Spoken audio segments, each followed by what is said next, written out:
Como descobrir o poder de suas palavras? Autor Dom Gossetti, narração Adailton de Jesus.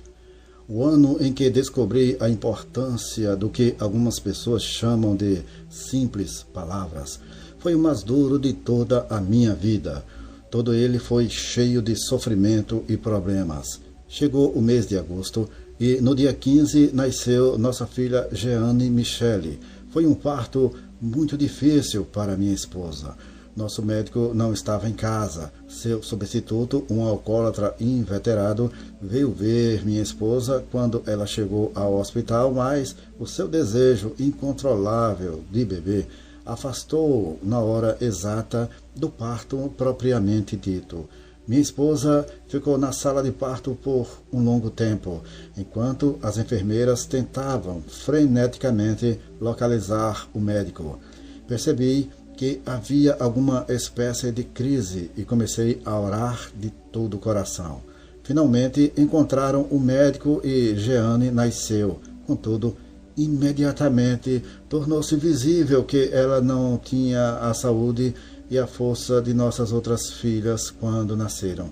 O médico nos informou que minha esposa, evidentemente, sofrera uma séria deficiência de cálcio durante a gravidez. O cálcio, então, fora transferido da criancinha para a mãe, causando amolecimento e má conformação dos ossos nas mãos e nos pés do nenê.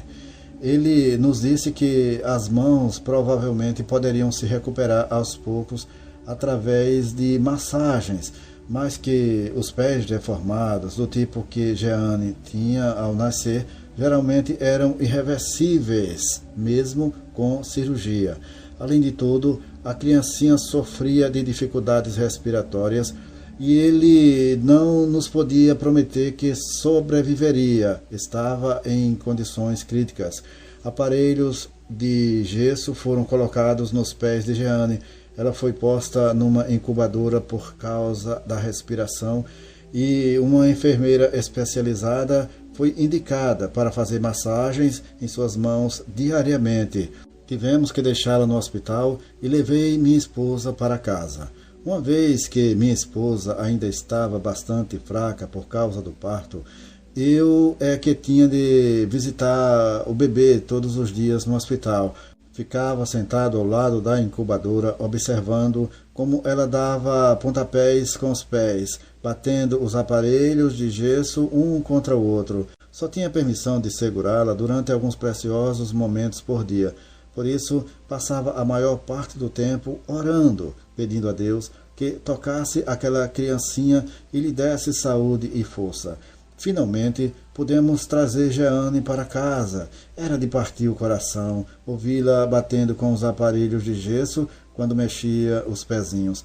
Parecia que Deus dera permissão a Satanás para testar a nossa fé e dedicação até os limites extremos de nossa capacidade. Durante esse período, minha esposa foi atacada de febre reumática. Nosso médico nos informou que sua enfermidade fora causada pela mesma deficiência de cálcio que provocara os pezinhos deformados do nosso bebê. Tive que abandonar o campo do evangelismo e dedicar o meu tempo cuidando de minha esposa e nossos 3 filhos. Além de Jeane, havia também nosso filho Michael, de 2 anos de idade, e nossa filha Judy, de 1 ano. Considerando que tinha 3 bebês para cuidar, geralmente preparava as mamadeiras para todos os 3 ao mesmo tempo. Apesar das condições de Jeane, ficava pensando no lindo quadro que era ver todos os 3 bebês que Deus nos tinha dado. Durante esse tempo, nossos problemas levaram minha esposa e eu a nos aproximarmos mais do que nunca do Senhor. Estudávamos a Bíblia extensivamente e líamos muitos bons livros edificantes, folhetos e revistas. Algumas semanas depois que a trouxemos para casa, os pés de Jeane já tinham se desenvolvido tanto que chegou a hora de retirar os aparelhos e substituí-los por outros maiores. Quando o Dr. Graham, nosso médico habitual, retirou os aparelhos, os pés de Jeane estavam perfeitamente normais. O Dr. Graham nos disse que nunca tinha visto um caso no qual pés assim mal formados tivessem sarado completamente. Na verdade, ele disse, ela não estava em boas condições quando nasceu e não havia muita esperança que sobrevivesse. Agora está completamente boa. Os 2 pés estão perfeitamente normais. Sua respiração não tem problemas. Tudo o que posso dizer é que estou confiante com o que aconteceu. Embora soubéssemos que tínhamos presenciado um milagre, estávamos tristes porque minha esposa continuava sofrendo de febre reumática. Ela havia piorado muito e sofria dores cruciantes dia e noite. Parecia que nosso bebê milagroso perderia a mãe. Passaram-se semanas e eu não tinha nenhuma renda. Hipotequei nossos móveis, mas o dinheiro se foi rapidamente. Por causa de suas condições, não podia deixá-la sozinha e não tinha dinheiro para contratar uma pessoa que ficasse com ela. Muitas e muitas vezes pedi a Deus que nos ajudasse a atravessar aquela situação.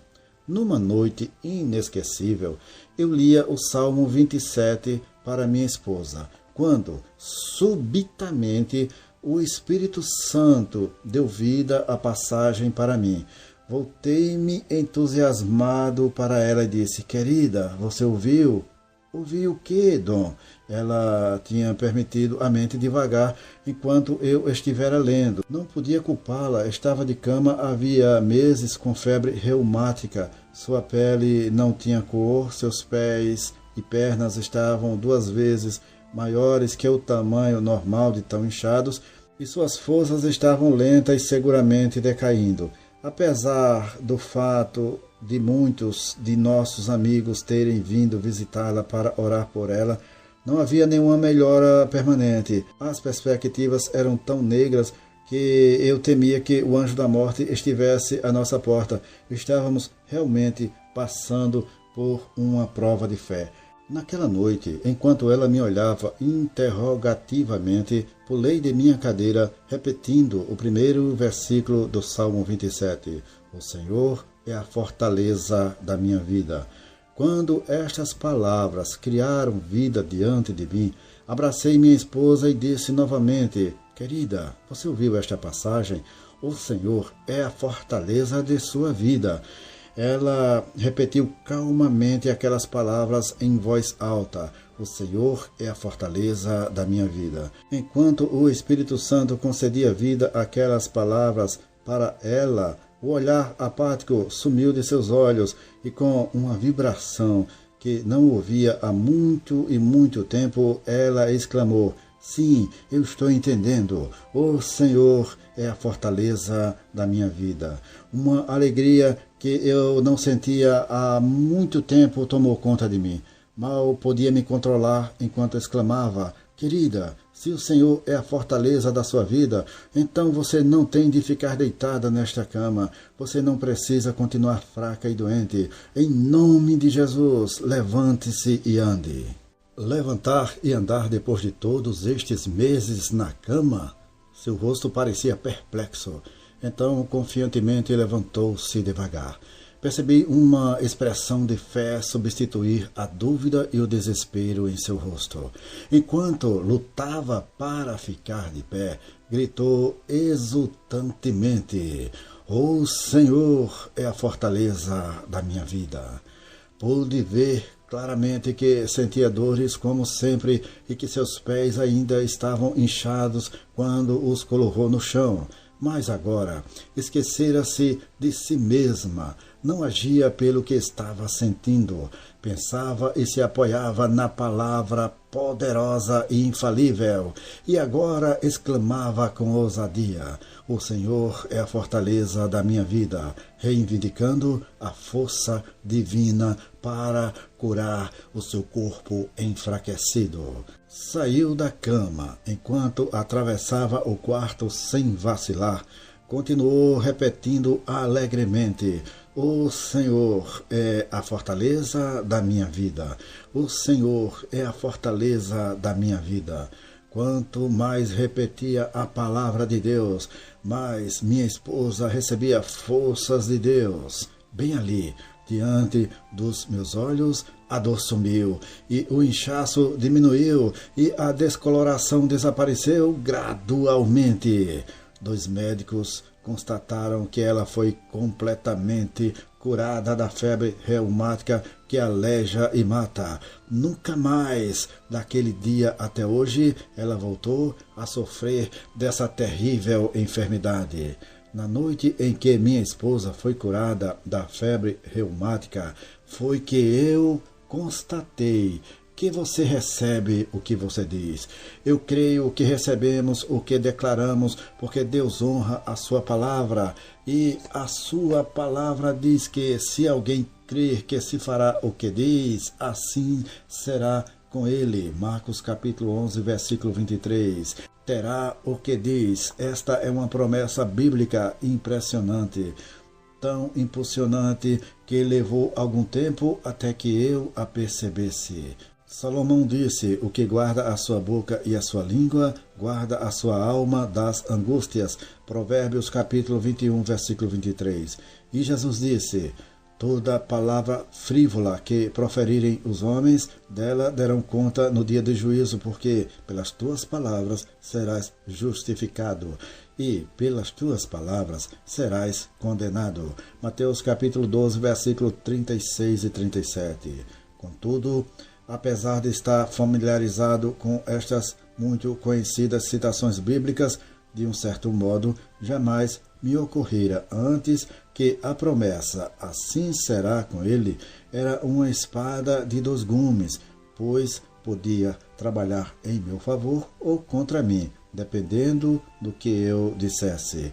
Um dia, em 1961, o Senhor me falou exatamente como falou ao seu povo há muito tempo atrás. Ele citou as Escrituras para mim. Primeiro ele disse: enfadais o Senhor com vossas palavras. Malaquias capítulo 2, versículo 17. Depois me falou novamente dizendo: as vossas palavras foram duras para mim, diz o Senhor. Malaquias capítulo 3, versículo 13. Eu não podia imaginar como minhas palavras poderiam ter sido duras contra ele. É claro que eu nunca dissera nada contra o meu Senhor. Enquanto meditava sobre o que o Senhor poderia estar falando, o Espírito Santo, nosso grande mestre, chamou minha atenção para o fato de eu ter desenvolvido um padrão negativo de conversa.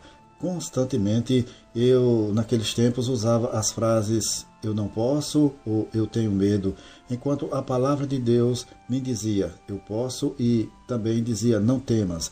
Minhas palavras estavam em desarmonia com a palavra de Deus. Eu estava discordando do Senhor. Andarão 2 juntos se não houver entre eles acordo? Pergunta Amós capítulo 3, versículo 3. Descobri que não poderia nunca andar com Deus em bênçãos, vitória e abundante suprimento enquanto discordasse da palavra de Deus. Portanto, ali estava o segredo. Eu tinha de concordar com o Senhor. Eu tinha de dizer o que Deus diz sobre a minha vida. Eu devia falar o que Ele fala sobre a minha saúde, finanças, forças, unção, poder, todas as bênçãos que me tem prometido em sua palavra. Enquanto o Espírito Santo me repreendia, também me levou a escrever em meu diário, para minha própria advertência, uma lista do nunca mais. Reproduzi esta lista no final deste vídeo. Naquela ocasião, jamais poderia imaginar que mais tarde o Espírito Santo me levaria a publicar esta lista do nunca mais em muitas línguas, partilhando-a com centenas de milhares de pessoas em todo o mundo. Louvado seja Deus! É verdade que se você crê no que está dizendo, você recebe o que você diz. Se você crê, não posso pagar minhas contas, por exemplo, você não será capaz de pagar suas contas, ainda que a palavra de Deus diga que o meu Deus, segundo a sua riqueza em glória, há de suprir em Cristo Jesus cada uma de vossas necessidades. Filipenses capítulo 4, versículo 19. Mas, se você mudar a sua maneira negativa de falar ou pensar com base na promessa de Deus de dar o suprimento, você receberá o milagre financeiro de que está precisando. Minha lista do nunca mais direi. Declare comigo neste momento a palavra de Deus. Nunca mais direi, eu não posso, pois tudo posso naquele que me fortalece. Filipenses capítulo 4, versículo 13. Nunca mais direi que não tenho, pois o meu Deus, segundo as suas riquezas em glória, há de suprir em Cristo Jesus cada uma de minhas necessidades. Filipenses capítulo 4, versículo 19. Nunca mais direi que tenho medo, porque Deus não nos tem dado espírito de covardia, mas de poder, de amor e de moderação. 2 Timóteo capítulo 2, versículo 7. Nunca mais direi que tenho dúvidas ou falta de fé, porque tenho a medida da fé que Deus repartiu a cada um. Romanos capítulo 12, versículo 3. Nunca mais direi que sou fraco, porque o Senhor é a fortaleza da minha vida. Salmo 27, versículo 1. E o povo que conhece ao seu Deus se tornará forte e ativo. Daniel capítulo 11, versículo 32. Nunca mais direi que Satanás tem supremacia em minha vida, porque maior é aquele que está em mim do que aquele que está no mundo. 1 João capítulo 4, versículo 4. Nunca mais direi que estou derrotado, porque Deus em Cristo sempre me conduz em triunfo. 2 Coríntios capítulo 2, versículo 14. Nunca mais direi que não tenho sabedoria, pois Cristo Jesus se tornou, da parte de Deus, minha sabedoria. 1 Coríntios capítulo 1, versículo 30. Nunca mais direi que estou doente, pois pelas suas pisaduras fui sarado. Isaías 53, versículo 5. E Jesus mesmo tomou as minhas enfermidades e carregou com as minhas doenças. Mateus capítulo 8, versículo 17. Nunca mais direi que estou preocupado ou frustrado, pois estou lançando sobre ele toda a minha ansiedade, porque ele tem cuidado de mim. 1 Pedro capítulo 5, versículo 7. Em Cristo estou livre de cuidados. Nunca mais direi que estou preso ou que não sou livre, pois onde está o Espírito do Senhor, aí a liberdade. 2 Coríntios capítulo 3, versículo 17. Meu corpo é templo do Espírito Santo. Nunca mais direi que estou condenado, pois já nenhuma condenação há para os que estão em Cristo Jesus. Romanos capítulo 8, versículo 1. Estou em Cristo, portanto, estou livre de condenação. Queremos saber até onde o nosso canal está chegando. Deixe nos comentários deste vídeo o nome da cidade onde você está ouvindo esta mensagem e nós prometemos colocar a sua cidade na nossa lista de oração.